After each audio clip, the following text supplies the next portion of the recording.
संत रामपाल जी महाराज की असीम दया से हम आपका चैलेंज स्वीकार करते हैं।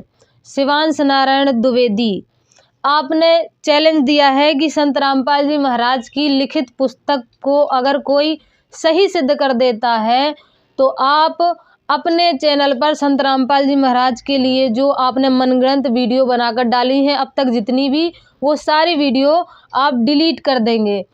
तो हम आशा करते हैं कि आप अपने वायदे पर अडिग रहेंगे, आप भी थूक कर नहीं चाटेंगे। मैं आपको चैलेंज दे रहा हूँ, आपकी बात, आपकी किताबों की एक बात भी आप सत्य कर देना तो मैं तुरंत ये सारी चीजें डिलीट कर दूंगा अपने चैनल से।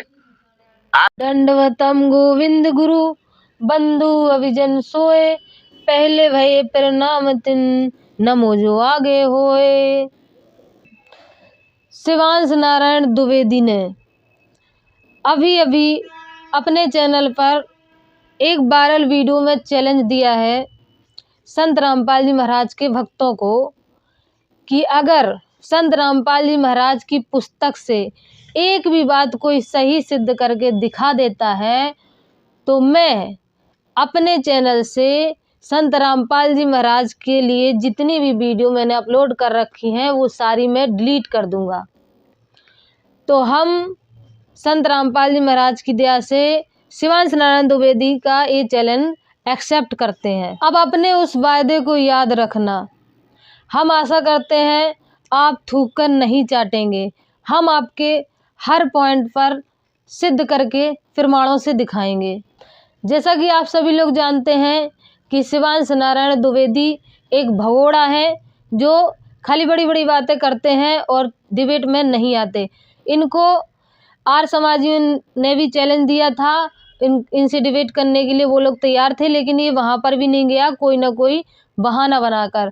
और संत रामपाल जी महाराज के भगत भी इससे बराबर डिबेट करने के लिए तैयार हैं, लेकिन ये कोई ना कोई बहाना बना के उनसे डिबेट नहीं करता है, बस इधर उधर की ऑडियो रिकॉर्ड करता है और अपने चैनल पर अपलोड कर देता है। कई भक्तों के कई भक्तों ने ये भी कहा है, ये भी सुनने को मिला है कि शिवांश नारायण द्विवेदी अपने चैनल पर नहीं जोड़ता है, लाइव में कई भगत जाने का प्रयास करते हैं लेकिन ये उन भक्तों को अपने लाइव डिबेट में एक्सेप्ट ही नहीं करता है। और कई भगत ये इसको अपने चैनल पर बुलाते हैं कि आप अपने में नहीं ले रहा है तो मेरे चैनल पर आकर आप अपनी बात रखिए, हमसे डिबेट करिए, लेकिन ये वहाँ पर भी नहीं जाता है। तो इससे सिद्ध होता है कि शिवांश नारायण द्विवेदी एक भगोड़ा है। अब हमें मजबूरन, जब ये हमारे चैनल पर नहीं आ रहा है, 2 हफ्तों से इसको बुलाया जा रहा है चैनल पर, ये नहीं आ रहा है, तो अब मजबूरन इसकी वीडियो से हमें ये इसके पॉइंट लेने पड़ रहे हैं, इसको जवाब देना पड़ रहा है। तो आज इसके पॉइंटों पर हम एक एक करके विस्तार से प्रमाणों के साथ जवाब देंगे। मैं आपका पूर्ण परमात्मा नहीं हूं। मैं आपको चैलेंज दे रहा हूं, आपकी बात, आपकी किताबों की एक बात भी आप सत्य कर देना तो मैं तुरंत ये सारी चीजें डिलीट कर दूंगा अपने चैनल से। आप अपनी सत्य कर देना, उसको तत्वदर्शी सिद्ध कर दो, श्री कृष्ण से अलग कोई ज्ञान देने वाला सिद्ध कर दो, काल रूपी जो राक्षस बनाया है आपने, आप जो है ब्रह्मा विष्णु महेश की भक्ति को व्यर्थ सिद्ध कर दो। आपने क्या क्या लिख रखा है, वेदों के अनुसार मुक्ति नहीं मिलेगी। धीरज धैर्य बनाकर रखिए क्योंकि ये आध्यात्मिक ज्ञान है, इसको समझने में 1 या 2 मिनट का टाइम लग सकता है। अभी हम आपको अमरवाणी सुनाते हैं, उसके बाद हम एक एक पॉइंट पर प्रमाण के साथ खुलासा करेंगे। झूठों का मुंह काला हो जाएगा और सत्य का बोल वाला हो जाएगा। आइए चलते हैं अमरवाणी की ओर। ब्रह्मा विष्णु महेश माया और धर्मराया कहिए, इन पांचों मिल पर पंच बनाया, वाणी हमारी लहिए, इन पांचों मिल जीव अटकाए, जुगन जुगन हम आन छुड़ाए, बंदी छोड़ हमारा नामम, अजर अमर है अस्थिर ठामम। ये परमेश्वर कबीर की अमरवाणी है जो गरीबदास जी महाराज से बोली थी प्रकट होकर। ये ब्रह्मा विष्णु महेश माया और धर्मराय, ये 5 हैं, ये पांचों ने मिलके ये सारा प्रपंच बनाया है और जीवों को इसी में अटका दिया, इसी में फंसा दिया है। इस पे परमात्मा कहते हैं कि मैं युगों युगों में, हर युग में आकर अपनी जीवात्माओं को इस काल से उन पांचों से छुड़ाकर सतलोक ले जाता हूँ। जहाँ ओंकार निरंजन नाही, ब्रह्मा विष्णु वेद नहीं जाही। जहाँ करता नहीं जान भगवाना, काया माया पिंड न प्राणा। पांच तत्व तीनों गुण नाही, जोरा काल दीप नहीं जाही। अमर करूं सतलोक पठाऊं, ताते बंदी छोड़ कहाऊं। अर्थात परमेश्वर कह रहे हैं कि जहाँ पर ना तो ये काल है, न माया है, न ब्रह्मा विष्णु महेश, ये तीनों नहीं है, ये पांच तत्व तीन गुण कुछ भी नहीं है, वहाँ पर मैं ले जाऊंगा। वहाँ पर न जन्म है न मृत्यु है। इसको कहते हैं कि बंदी छोड़, अमर करूं सतलोक पठाऊं, ताते बंदी छोड़ कहाऊं। परमेश्वर यहाँ के सारे बंधनों से मुक्त करके, अमर करके सतलोक पठा देते हैं, उस निज धाम को ले जाते हैं, उसको कहते हैं बंदी छोड़। तो भी आपने सुनी थी शिवांश नारायण द्विवेदी की ऑडियो, जिसमें वो कह रहे हैं कि कोई भी अगर इस किताब को सही सिद्ध करके, कोई एक बात सही सिद्ध करके दिखा देगा तो मैं अपने चैनल से संत रामपाल जी महाराज की सारी वीडियो डिलीट कर दूंगा। तो पहले हम आपको दिखाते हैं वो पुस्तक। तो ये है वो किताब जो लखनऊ में शिवांश नारायण द्विवेदी अराजक तत्व बनकर और अपने कई गुंडों साथियों को लेकर इस किताब को जलाने का काम किया था। इस किताब का नाम है गीता तेरा ज्ञान अमृत। लखनऊ मेले में संत रामपाल जी महाराज के भक्तों द्वारा चल रही थी पुस्तक सेवा।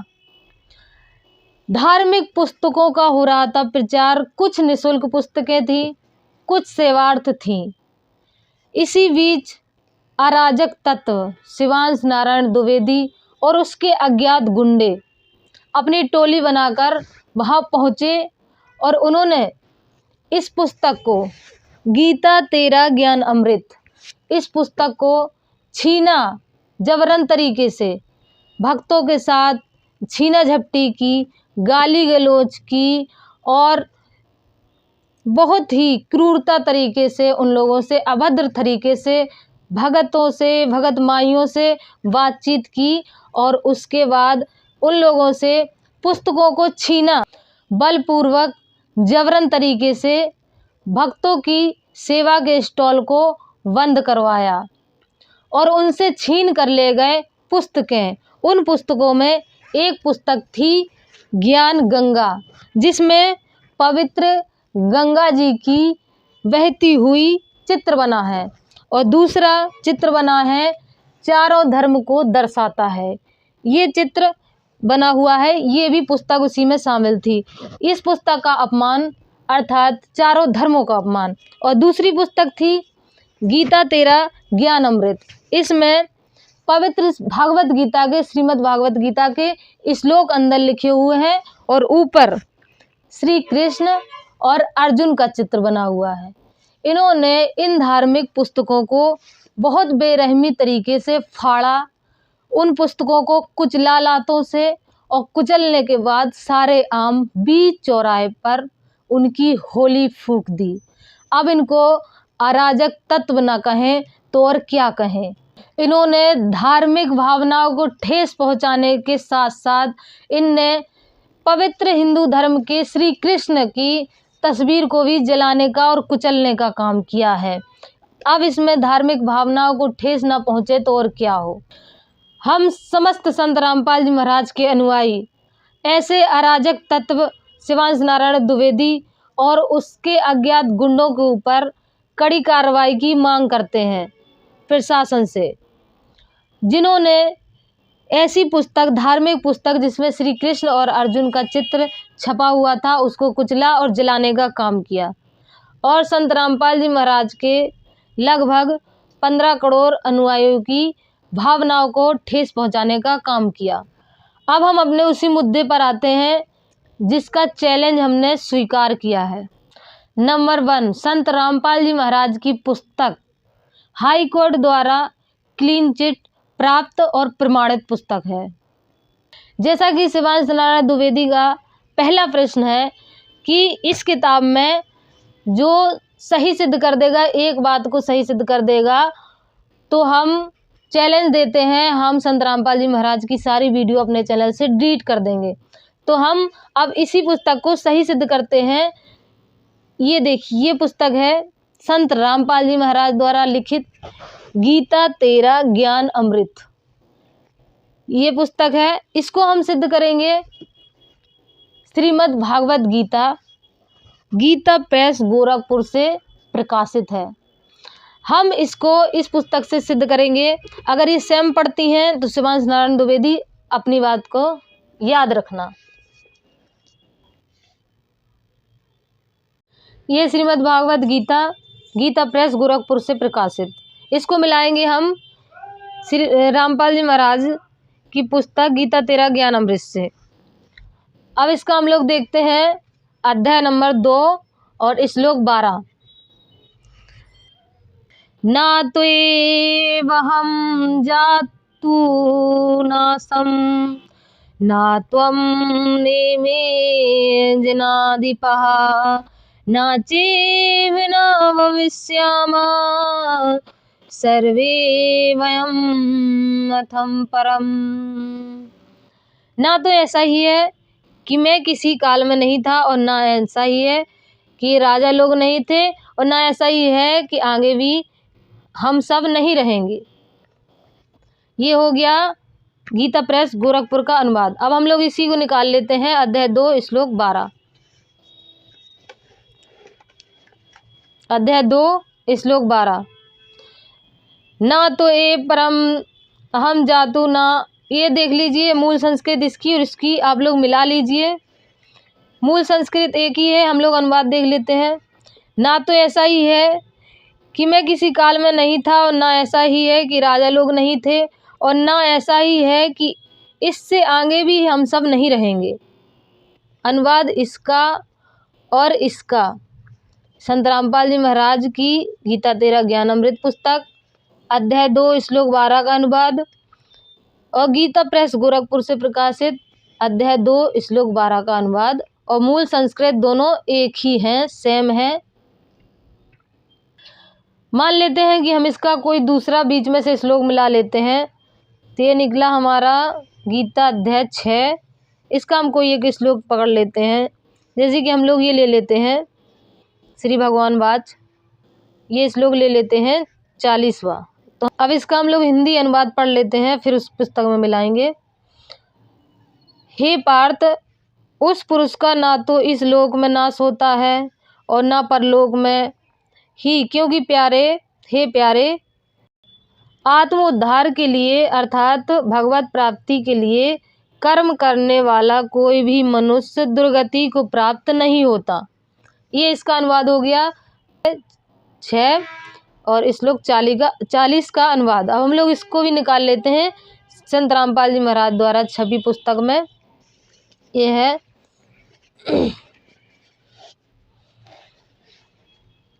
श्लोक, ये देखिए अध्याय 6 श्लोक 40 देखना हम लोगों को, ये है 40।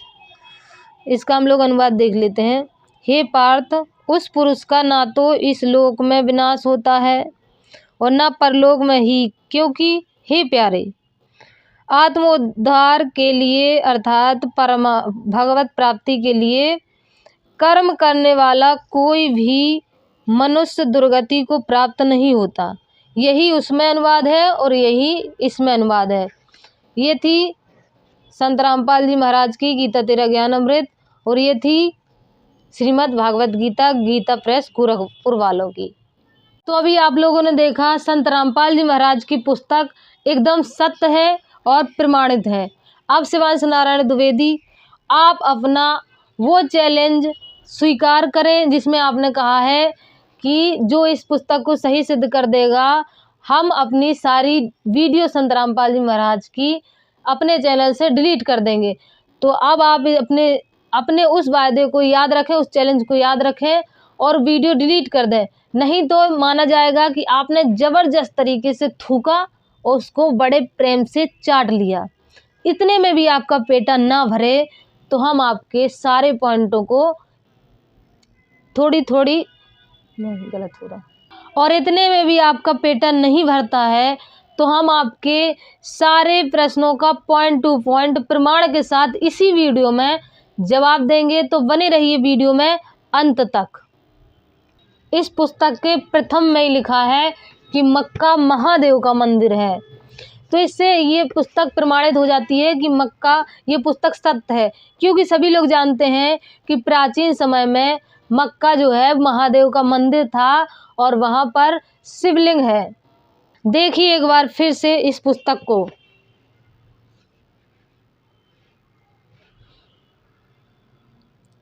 मक्का महादेव का मंदिर है।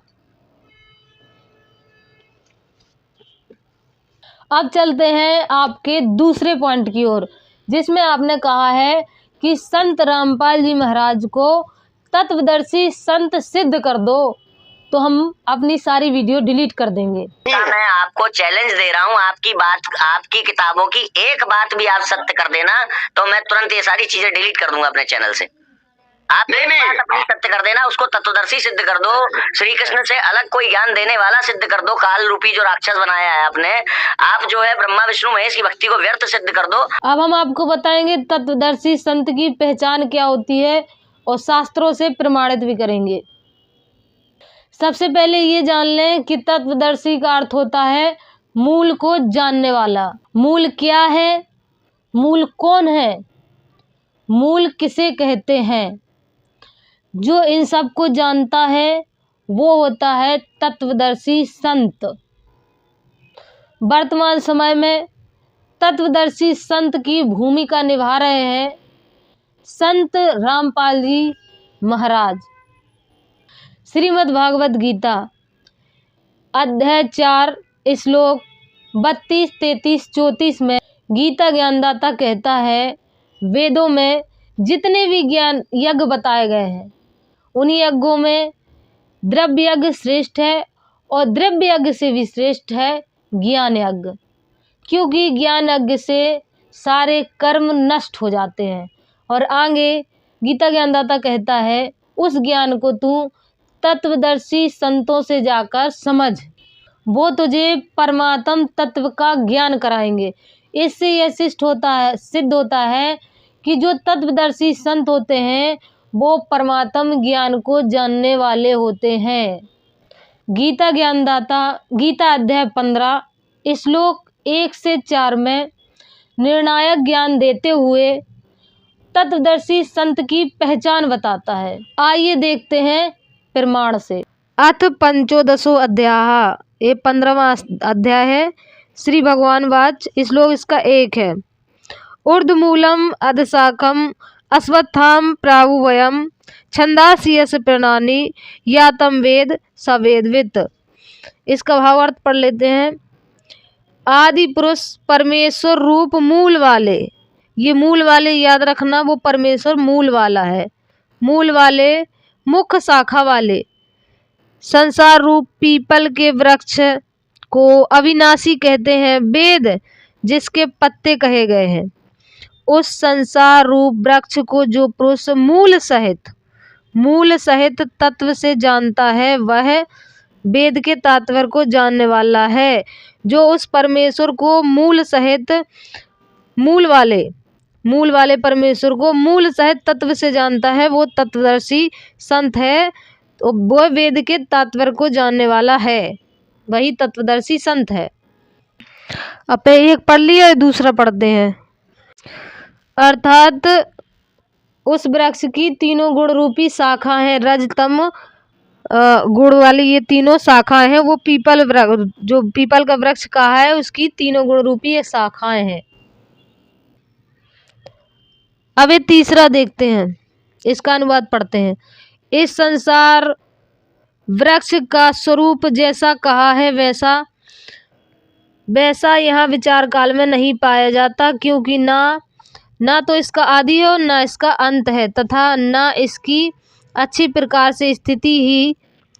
इसलिए इस अहंता ममता अर्थात वासना रूप अवति दृढ़ मूल वाला संसार रूप पीपल का वृक्ष को दृढ़ वैराग्य रूप शास्त्र द्वारा काट कर इस संसार वृक्ष का स्वरूप जैसा कहा है वैसा इस विचार काल में नहीं पाया जाता, क्योंकि ना तो इसका आदि है और ना इसका अंत है। इसका अर्थ है कि गीता ज्ञानता खुद नहीं जानता कि ये संसार कहाँ से शुरू हुआ, ये संसार रूपी वृक्ष का क्या इसका अंत है, क्या आदि है, ये गीता ज्ञानदाता खुद नहीं जानता।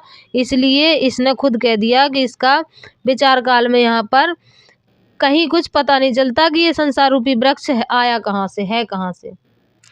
अब आगे गीता ज्ञानदाता कह रहा है कि वही वृक्ष को दृढ़ वैराग रूप शास्त्र द्वारा, कौन सा वृक्ष, जिसकी शाखाएं 3 गुण रूपी, जिसकी शाखा है, आगे हम लोगों ने देखा कि 3 गुण रूपी शाखा है इस वृक्ष की, रज तम सत गुण वाली शाखा को काट कर वैराग रूप शास्त्र द्वारा काट कर उसके पश्चात उस परम पद स्वरूप परमेश्वर को भली भांति खोजना चाहिए। अब ये मूल वाला जो परमेश्वर है, जो अभी इन्हें पेड़ पूरा कटवा दिया कि उस वैराग रूप शास्त्र द्वारा वृक्ष को तो कटवा दिया। जब पूरा वृक्ष कट गया तो फिर क्या बचा, मूल परमेश्वर जो आगे पड़ा था, मूल परमेश्वर। तो उसके पश्चात उस मूल परमेश्वर को भली भांति खोजना चाहिए। तो जब ये शाखा कट गई, ब्रह्मा विष्णु महेश तीनों गुण रूपी शाखा कट गई, तो अब बचा क्या, मूल रूप परमेश्वर को भली भांति जानना चाहिए। अब वो मूल रूप परमेश्वर कौन है वो हम आगे देखेंगे। भली भांति खोजना चाहिए जिसमें गए हुए पुरुष फिर लौटकर संसार में नहीं आते, और उस परमेश्वर से इस पुरातन संसार वृक्ष की प्रवृत्ति विस्तार को प्राप्त हुए, अर्थात वो मूल वाला परमेश्वर, उसको प्राप्त करने के बाद, भली भांति जानने के बाद फिर लौटकर इस संसार में नहीं आते। अब गीता ज्ञानदाता आगे कहता है कि अर्जुन, तेरे और मेरे बहुत से जन्म हो चुके हैं, तू नहीं जानता, मैं जानता हूँ। इसका मतलब कि वो खुद कह रहा है कि जो उस मूल वाले परमेश्वर को जान जाता है भली भांति, तो फिर वो संसार में लौटकर नहीं आता, अर्थात उसका जन्म मृत्यु नहीं होती, वो पार हो जाता है, संसार सागर से पार होकर वो निधाम चला जाता है। लेकिन गीता ज्ञानदाता की तो जन्म और मृत्यु हो रही है, अर्थात गीता ज्ञानदाता वो मूल वाला परमेश्वर नहीं है, और ये उस तत्व ज्ञान को नहीं जानता और उस परमेश्वर को भी नहीं जानता। जिस परमेश्वर से इस पुरातन संसार वृक्ष की प्रवृत्ति विस्तार को प्राप्त हुई है, उसी आदि पुरुष नारायण के शरण में हूँ। मतलब ये गीता ज्ञानदाता खुद कह रहा है कि उसी आदि पुरुष मूल वाले परमेश्वर की शरण में मैं भी हूँ। अब इससे सिद्ध हो जाता है कि गीता ज्ञानदाता वो संसार रूपी वृक्ष की जानकारी नहीं रखता और उस मूल वाले परमेश्वर को भी नहीं जानता, क्योंकि जो मूल वाले परमेश्वर को जान जाता है वो जन्म मृत्यु से छूट जाता है, उसका मोक्ष हो जाता है, और गीता ज्ञानदाता जन्म मृत्यु में है। और हम आपको एक बात और बता दें कि जो ये गीता ज्ञानदाता है वही कुरान ज्ञानदाता है और वही वेद ज्ञानदाता भी है। अब हम आपको उस मूल वाले परमेश्वर से अवगत कराएंगे। यह एक पुस्तक है, यथार्थ कबीर पंथ परिचय। इस पुस्तक में कबीर परमेश्वर 627 वर्ष पहले धर्मदास जी महाराज को ज्ञान देते हुए अपनी जानकारी बताते हैं, तो हम उसको देखते हैं, एक प्रकाश डालते हैं। ताही ना यह जग जानी भाई, 3 देव में ध्यान लगाई। 3 देव की जो करते भक्ति, उनकी जिनकी कभी न हो वह मुक्ति। अर्थात कि 3 देवों की, ब्रह्मा विष्णु महेश की जो भक्ति करते हैं उनकी मुक्ति नहीं होती। 3 देव का अजब ख्याला, देवी देव प्रपंची काला। अब इन 3 देवी देवताओं से इनका पेट नहीं भरा, तो इनने 33 करोड़ देवी देवता बढ़ा दिए। प्रपंची एक काल है, काल। इनमें मत भटको अज्ञानी, काल झपट पकड़ेगा प्राणी। तीन देव पुरुष गम ना पाई, जग के जीव सब फिरे भुलाई। अब इन तीन देवताओं को ही ज्ञान नहीं है तो ये जग के जीवों को कहाँ से ज्ञान हो जाएगा, वे सब भूले पड़े हैं। ये पुरुष मतलब होता है परमात्मा। इस परमात्मा को जब ये तीन देव नहीं जानते तो ये जीव कहाँ से समझेंगे, कहाँ से जानेंगे। जो कोई सतनाम गए भाई, जा कहे देख डरे जम जा राई। जो कोई इस सतनाम को जानता है उससे जम मतलब ये काल डरता है। ऐसा सबसे कहियो भाई, जग जीवों का भरम नसाई।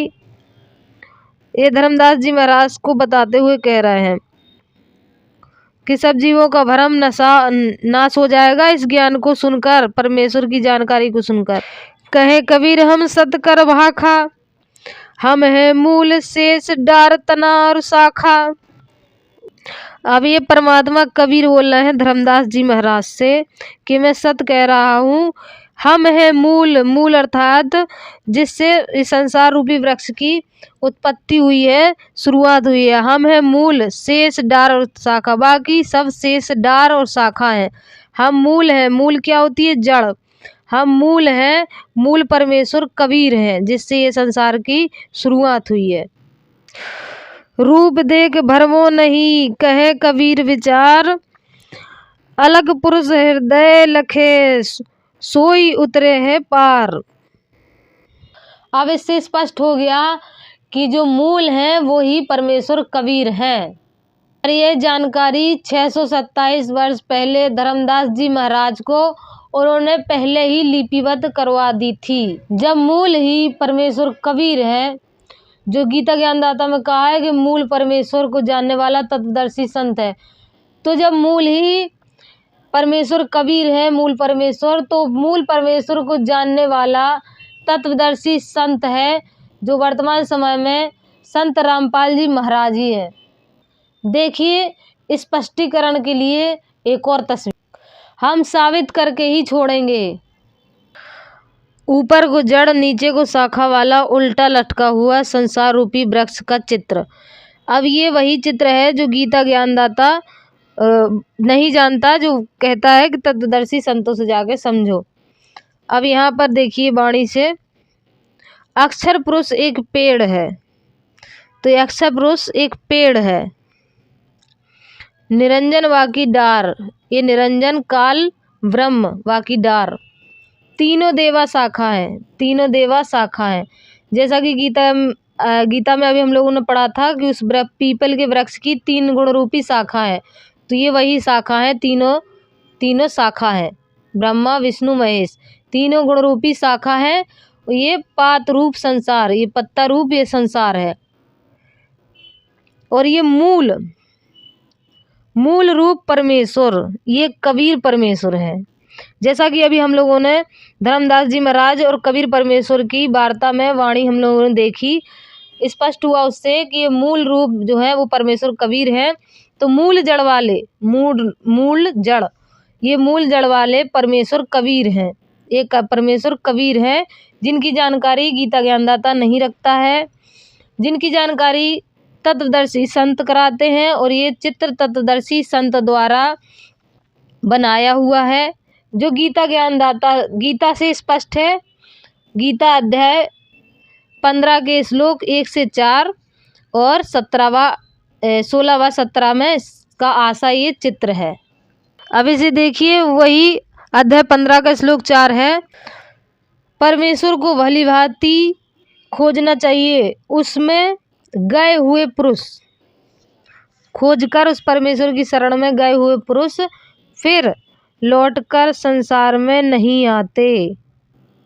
अर्थात उस परमेश्वर की शरण में गए हुए पुरुष प्राणी फिर लौटकर इस संसार में नहीं आते। वो पुरुष कौन है? वो आदि पुरुष परमेश्वर, मूल वाला परमेश्वर है, कबीर परमेश्वर। तत्वदर्शी संत की पहचान वेद के द्वारा। यजुर्वेद अध्याय नंबर 19 मंत्र 26, अध्याय 19 मंत्र 30, इसमें कहा है कि जो तत्वदर्शी संत होता है, जो वेद के तात्पर्य को जानने वाला होता है, वो 3 समय की संध्या आरती बताता है। तो वर्तमान समय में 3 समय की संध्या आरती एकमात्र संत रामपाल जी महाराज ही बताते हैं। सुबह दोपहर शाम तीनों टाइम की संध्या आरती संत रामपाल जी महाराज बताते हैं। इससे स्पष्ट होता है कि संत रामपाल जी महाराज ही वेदों के द्वारा जो बताया गया है वेदों में, उस अनुसार संत रामपाल जी महाराज ही तत्वदर्शी संत सिद्ध होते हैं। और आगे शिवांश नारायण द्विवेदी ने चैलेंज देते हुए अगला पॉइंट रखा है कि ब्रह्मा विष्णु महेश की भक्ति व्यर्थ है, ये सिद्ध करके दिखा दो। तो हम जो वीडियो संत रामपाल जी महाराज की हैं वो सारी अपने चैनल से डिलीट कर देंगे। तो हम अब ब्रह्मा विष्णु महेश की भक्ति व्यर्थ सिद्ध करके दिखाएंगे प्रमाणों से, श्रीमद् भागवत गीता से। तो शिवांश नारायण द्विवेदी हम प्रमाण दे रहे हैं, इसके बाद भी आपने वीडियो अपलोड की तो हम समझ जाएंगे कि आपने थूक के चाट लिया है। पहले ये जान लें कि ये तीनों देवता ब्रह्मा विष्णु महेश आत्माओं को मृत्यु के उपरांत बांध देते हैं, पार नहीं होने देते, अर्थात मोक्ष में बाधक हैं। पहले तो आप ये जान लें कि ये तीनों देवता ही तीनों गुण हैं। तमगुण शिव जी, सतगुण विष्णु और रजगुण ब्रह्मा जी। आइए इसका एक प्रमाण देखते हैं मार्कंडेय पुराण से। ये वही मार्कंडेय पुराण गीता प्रेस गोरखपुर से प्रकाशित है। इसका हम लोग देखते हैं 123 पेज। ब्रह्मा जी की आयु, आदि का मान तथा सृष्टि का संक्षिप्त वर्णन। इस तरह स्वयंभू परमात्मा की 3 अवस्थाएं होती हैं। रजोगुण प्रधान ब्रह्मा, तमोगुण प्रधान रुद्र और सतगुण प्रधान विषपालक विष्णु। यही 3 देवता हैं और यही 3 गुण हैं। यही 3 देवता हैं और यही 3 गुण हैं। इसे ब्रह्मा विष्णु महेश ही तीनों देवता हैं और यही तीनों गुण हैं। तो अभी आपने देखा कि ब्रह्मा विष्णु महेश ही तीनों गुण हैं और वही तीनों देवता हैं। और इनकी माता प्रकृति देवी दुर्गा है और इनके पिता काल भगवान हैं। जो गीता ज्ञानदाता काल भगवान, वो इनके पिता है। अब हम सिद्ध करेंगे श्रीमद् भागवत गीता से कि ब्रह्मा विष्णु महेश का जन्म कैसे हुआ। काल ब्रह्म अर्थात गीता ज्ञानदाता किस प्रकार प्रकृति देवी दुर्गा को अपने अधीन करके बलपूर्वक किस प्रकार ब्रह्मा विष्णु महेश का गर्भ योनि से जन्म करवाता है, वो हम देखेंगे श्रीमद् भागवत गीता से। तो प्रमाण जानने के लिए बने रहें वीडियो में एंड तक। ये वही श्रीमद् भागवत गीता, गीता प्रेस गोरखपुर से प्रकाशित, अध्याय नंबर 9, श्लोक नंबर 8। 7 देखते हैं। हे अर्जुन, कल्पों के अंत में जब सब भूत मेरी प्रकृति को प्राप्त होते हैं अतः नष्ट हो जाते हैं। तो 8वां पढ़ते हैं। अपनी प्रकृति को अंगीकार करता है। अपनी प्रकृति मतलब होता है दुर्गा, प्रकृति मतलब होता है दुर्गा। अंगीकार करके स्वभाव इनका स्वभाव है, बल से स्वभाव है इसका बल, क्योंकि ये काल है। बल से परतंत्र हुए संपूर्ण भूत समुदाय को बार बार उनके कर्मों के अनुसार रचता हूँ। अब ये प्रकृति दुर्गा को बलपूर्वक अपने अधीन करता है और ये उससे फिर उसके बाद बलपूर्वक का अर्थ होता है बल से किसी को अपने अधीन कर लेना, मतलब बलात्कार ही होता है। अध्याय 9 श्लोक नंबर 10। हे अर्जुन, मुझ अधिष्ठाता के सकाश से प्रकृति चराचर सहित सर्व जगत को रचती है और इस हेतु से यह संसार चक्र घूम रहा है। अर्थात प्रकृति दुर्गा द्वारा ये 84 लाख योनि में सभी जीवों को घुमा रहा है, चक्कर कटवा रहा है। इस तरीके से इसका संसार चक्र चल रहा है। प्रकृति को अंगीकार करता है, अर्थात प्रकृति देवी दुर्गा को ये अंगीकार करता है। इस शब्द को याद रखना, अंगीकार। ये वही भगवत गीता अध्याय नंबर 14 का श्लोक नंबर 3 देखेंगे।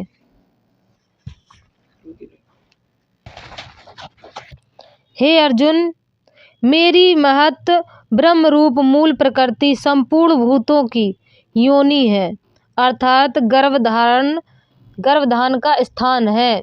ये प्रकृति दुर्गा जो है वो इसकी गर्भ धारण करने वाली है, और मैं उस योनि में चेतन समुदाय रूप गर्भ को स्थापन करता हूँ।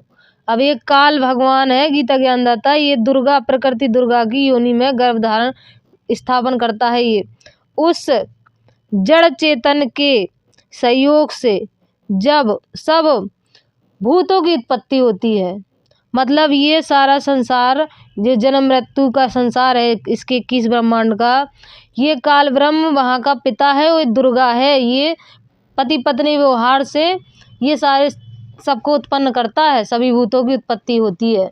और कैसे करता है? गर्भधान का स्थान, गर्भधान और योनि द्वारा, योनि से उत्पन्न करता हूँ, सभी भूतों की उत्पत्ति होती है। अब उसी 14 अध्याय का हम लोग ये चौथा अध्याय पढ़ेंगे, चौथा श्लोक पढ़ेंगे। हे अर्जुन, नाना प्रकार की सब योनियों में जितनी मूर्तियां अर्थात शरीरधारी प्राणी उत्पन्न होते हैं, प्रकृति तो उन सब की गर्भ धारण करने वाली माता है, और मैं बीज को स्थापन करने वाला पिता हूँ। अब ये प्रकृति दुर्गा इसकी माता है, प्रकृति दुर्गा माता है, और ये बीज स्थापन करने वाला पिता है, अर्थात दुर्गा का पति काल, गीता ज्ञानदाता। अब ये प्रकृति दुर्गा और ये बीज स्थापन करने वाला पिता काल ब्रह्म, अब ये ब्रह्मा विष्णु महेश तीनों के उत्पन्न करने वाले ये दोनों माता पिता हैं, प्रकृति दुर्गा और काल ब्रह्म। हम इसको आगे श्लोक में सिद्ध करेंगे। चलिए देखते हैं अगला श्लोक।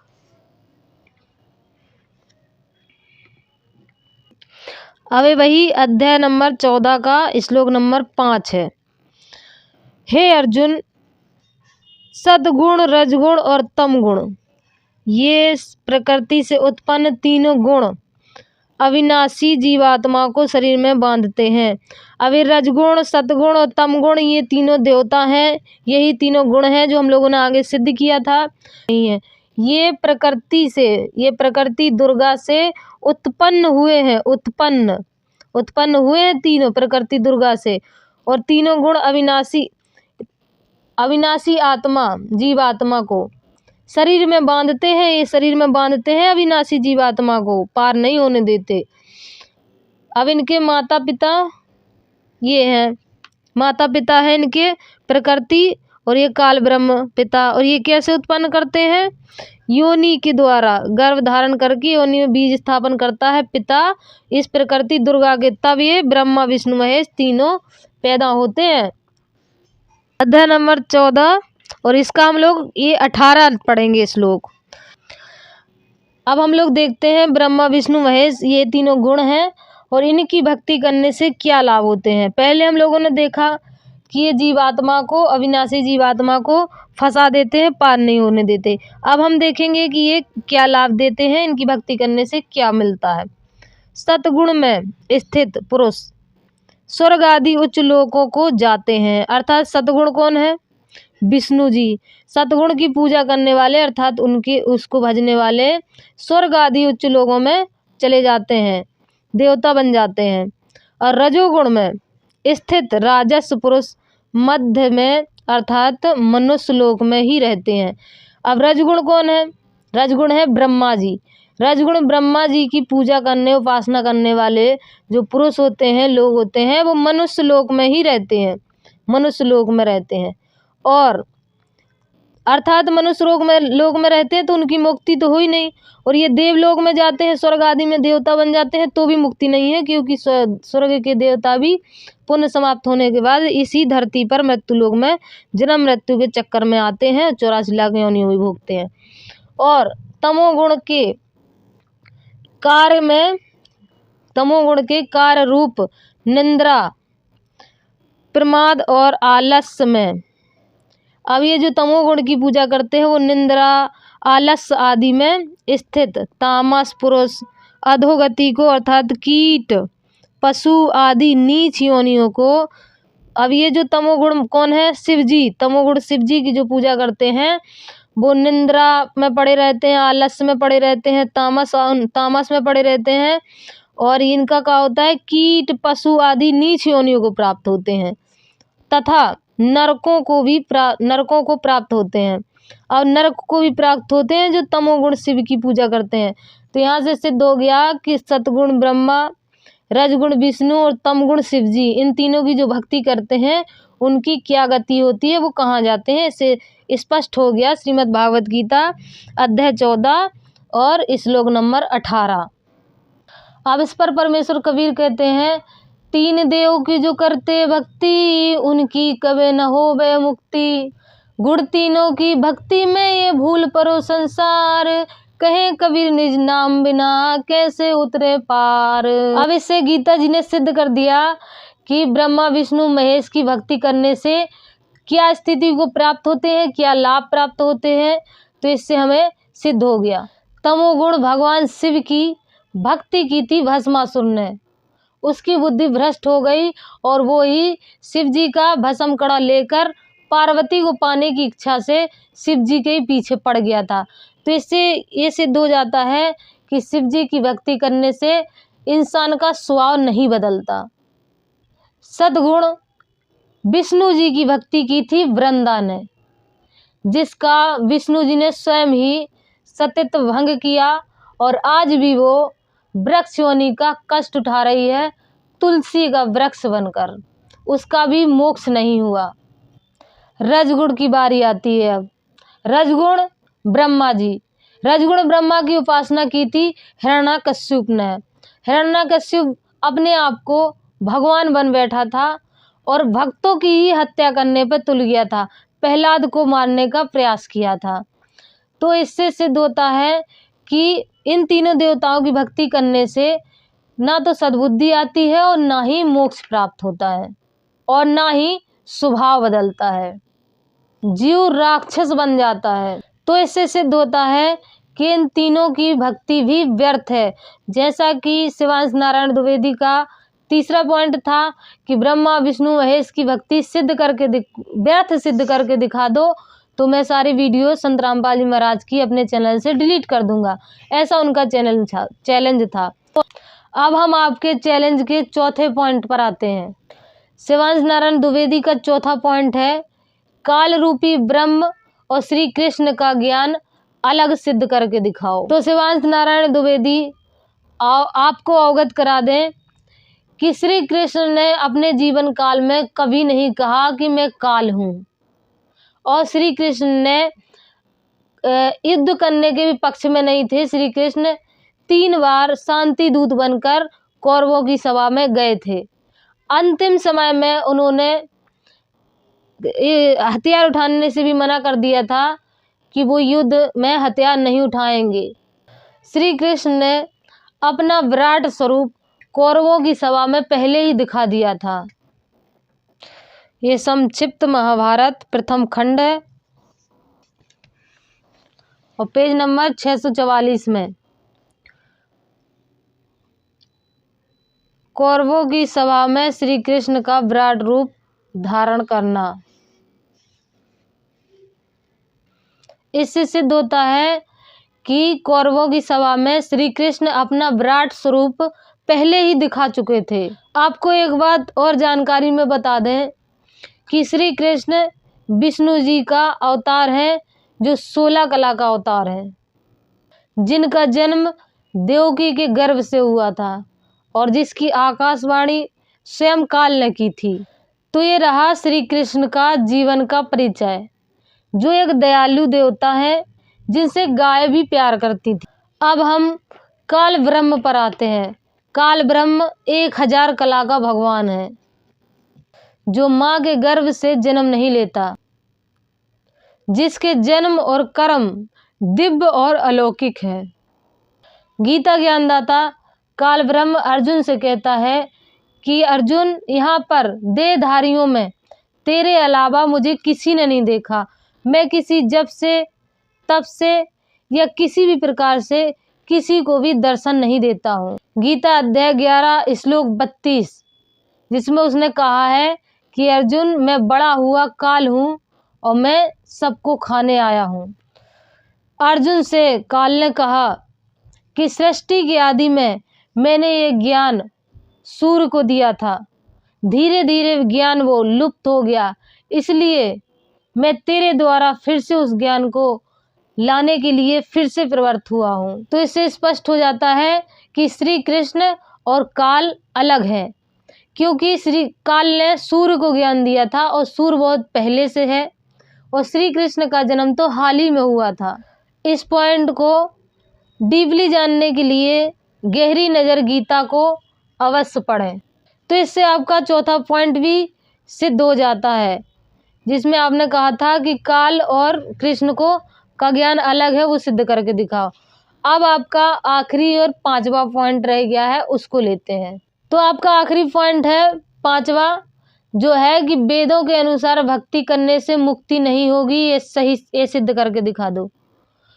तो हम आपको बता दें कि संत रामपाल जी महाराज ने अपने किसी भी सत्संग में ये नहीं कहा कि वेदों के अनुसार भक्ति करने से मुक्ति नहीं होगी।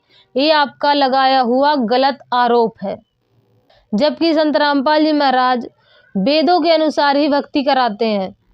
वेदों के अनुसार ही तीनों टाइम की आरती संध्या बताते हैं, और वेदों के अनुसार ही 5 यज्ञ बताते हैं, जिसमें वेदों के अनुसार ज्योत यज्ञ भी बताते हैं। क्योंकि वेदों में मोक्ष के मंत्र नहीं है,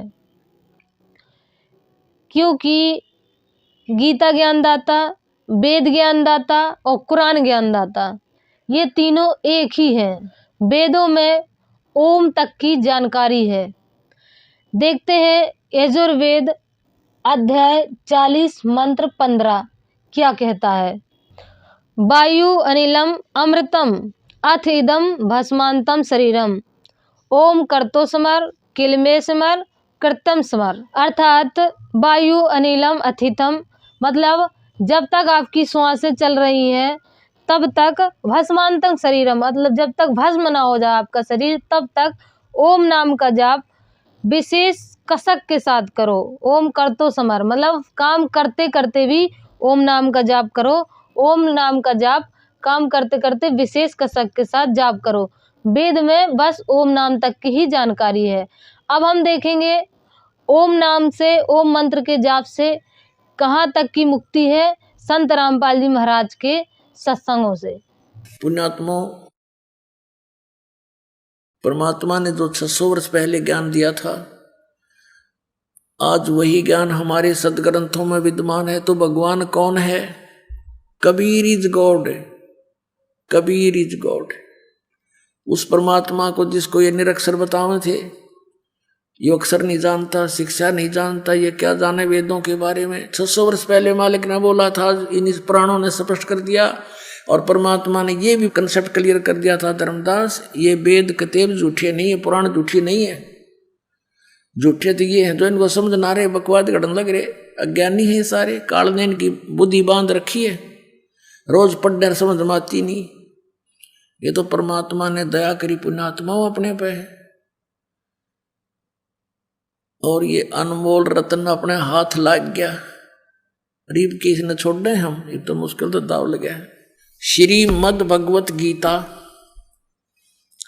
अध्याय नंबर 8 के श्लोक नंबर 13 में गीता ज्ञानदाता कहता है कि ओम इति एकाक्षरम ब्रह्म व्यवहारन मामनुसमरण ये प्रयाति तजंदेहम स याति परमाम गतिम।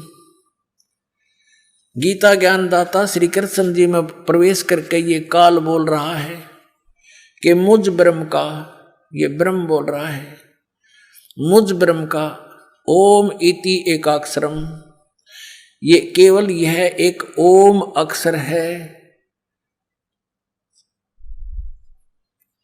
व्यवहारण माने उच्चारण करके, अनुसमरण माने समरण करण का। और ये प्रयाति तजंदेहम, जो ओम नाम का जाप करता हुआ शरीर त्याग कर जाता है, सयाति परमाम गतिम, वह परम गति को प्राप्त होता है। पुण्यात्माओं, अब परमात्मा कौन है? कबीर।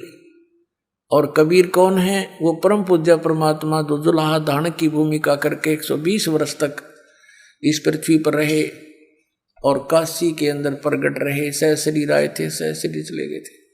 अब आपको थोड़ी झलक दिखाता हूं, ये देखिएगा। श्रीमद् भगवत गीता, जयदयाल गोविंद का इसके अनुवादक हैं और गीता प्रेस गोरखपुर से प्रकाशित है। 8वां अध्याय, ये श्लोक नंबर 13। ओम इति एकाक्षरम ब्रह्म व्यवहारन माम अनुसमरण, ये प्रयाति तजंदेहम स याति परमाम गतिम, माम ब्रह्म, मुझ ब्रह्म का ओम इति एकाक्षरम, ओम यह एक अक्षर है, माम ब्रह्म का व्यवहारन यानी उच्चारण करके, अनुसमन समन करता हुआ, यह प्रयाति तजंदेहम, जो शरीर त्याग कर जाता हुआ, इसका सेवन करता हुआ और जाता है, सयाति परमाम गतिम, वो परम गति को प्राप्त होता। कौन सी परम गति से? ओम नाम के जाप से जो लाभ होना है वो क्या है? ब्रह्म गति, वो ब्रह्मलोक प्राप्ति है। और ब्रह्मलोक में गए हुए प्राणी भी जन्म मृत्यु में रहते हैं। ये देखिएगा 8वें अध्याय का, ब्रह्मलोक में गए हुए प्राणी भी पुनर्वृत्ति में है। यह लिखा है कि अर्जुन ब्रह्मलोक पर्यंत, यानी ब्रह्मलोक में गए हुए सब तक, ये ब्रह्मलोक तक सभी लोग पुनरावृत्ति में है। वहां गए, इन पुनरावृत्ति का ये शटार लगा के उन्होंने नीचे विवेचन किया है, अर्थात जिनको प्राप्त होकर पीछे संसार में आना पड़े ऐसे।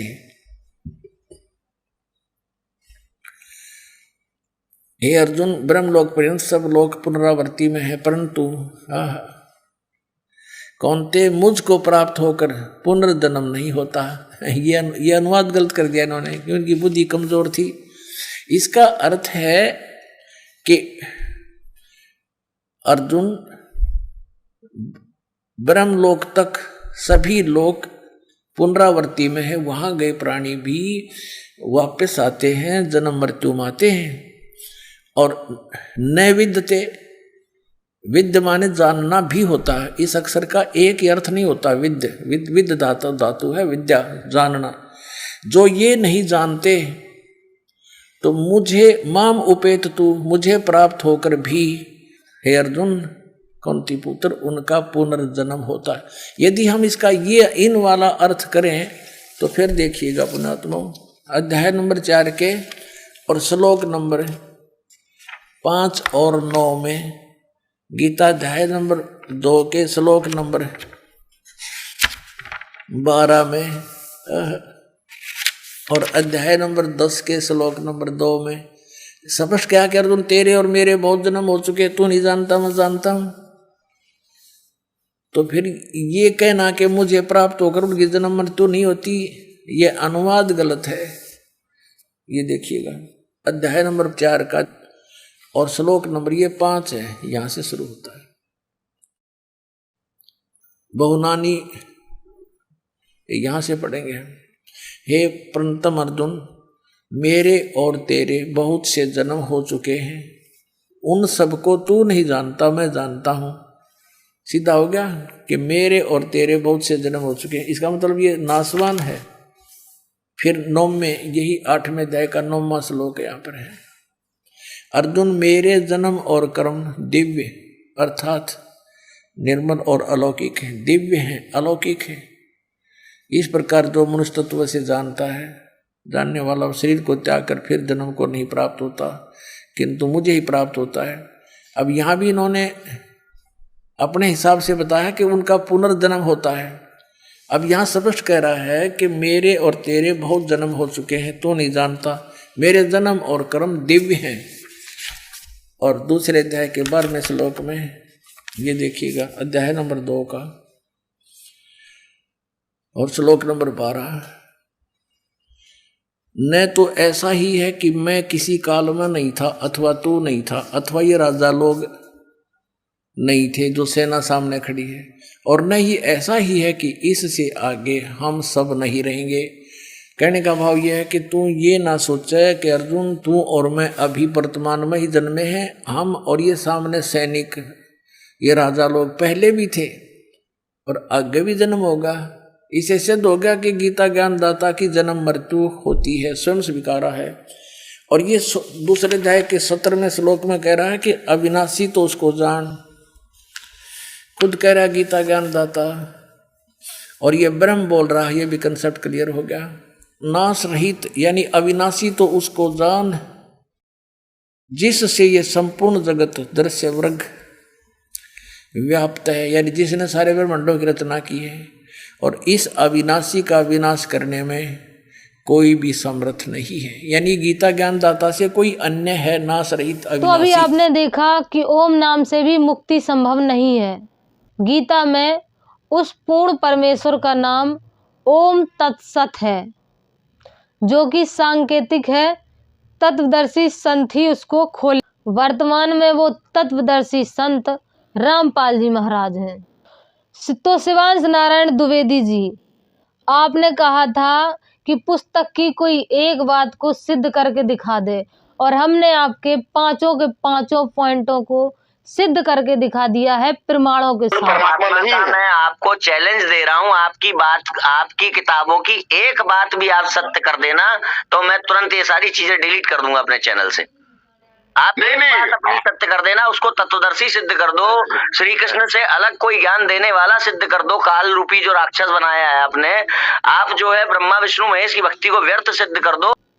अब अभी भी आप नहीं मानते हैं और अपने चैलेंज पर दिए हुए वादे के अनुसार आप वीडियो को डिलीट नहीं करते हैं, तो यही समझा जाएगा कि आपने जबरदस्त तरीके से थूक लिया और चाट लिया। शिवांश नारायण द्विवेदी जी, मनुष्य जन्म बहुत ही अनमोल है, तो अपना मनुष्य जन्म सफल बनाए और तत्वदर्शी संत रामपाल जी महाराज से नाम दीक्षा लेकर अपना कल्याण करवाएं। मिलेंगे नेक्स्ट वीडियो में, तब तक के लिए सत साहिब।